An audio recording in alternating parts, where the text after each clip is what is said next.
ছাত্রছাত্রীদের কোটা সংস্কার আন্দোলন থেকে নাশকতা ও প্রাণহানির ঘটনায় ঢাকার ৫০টি থানায় ২৬৪টি মামলা হয়েছে। এর মধ্যে ৫২টি হত্যা মামলা। গেল কয়েকদিনের এসব মামলায় ২৮৫ জনকে গ্রেফতার করেছে আইনশৃঙ্খলা রক্ষাকারী বাহিনী। দুপুরে ডিএমপি সদর দপ্তরে ব্রিফিংয়ে এ তথ্য জানান ডিএমপির যুগ্ম কমিশনার। তিনি জানান, নাশকতাকারীদের গ্রেফতারে ব্লক রেইড ও টার্গেট বেইজ অভিযান চলছে। আরও জানাচ্ছেন রাকিব হোসেন।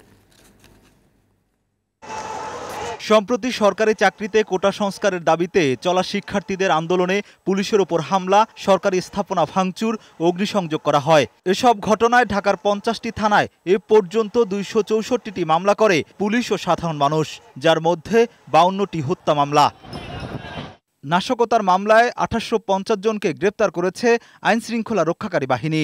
সহিংসতার ভিডিও ফুটেজ দেখে শনাক্ত করেই আসামিদের গ্রেপ্তার করা হচ্ছে। মঙ্গলবার ডিএমপি সদর দপ্তরে এক ব্রিফিংয়ে এসব জানান ডিএমপির যুগ্ম কমিশনার বিপ্লব কুমার সরকার। ২৮৫০ জনের মতো আমরা নাশকতাকারীকে গ্রেপ্তার করেছি এবং অসংখ্য আসামিকে আমরা কিন্তু রিমান্ডে এনেছি এবং তাদের কাছ থেকে আমরা গুরুত্বপূর্ণ তথ্য পেয়েছি।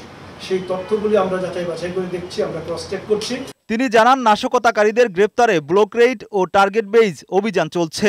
সহিংসতায় জড়িত ছাড়া সাধারণ মানুষকে হয়রানি করবে না পুলিশ। ছাত্রছাত্রীদের সঙ্গে পুলিশের কোনো বিরোধ নেই।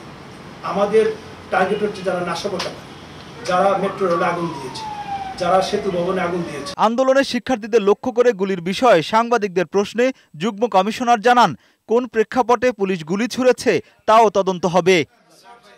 এদিকে গত কয়েকদিন ধরে ডিবি কার্যালয়ে রয়েছেন বৈষম্য বিরোধী ছাত্র আন্দোলনের ৬ সমন্বয়ক। এই ৬ নেতাকে কবে সেখান থেকে ছাড়া হবে সেই বিষয়ে সিদ্ধান্ত জানানো হয়নি।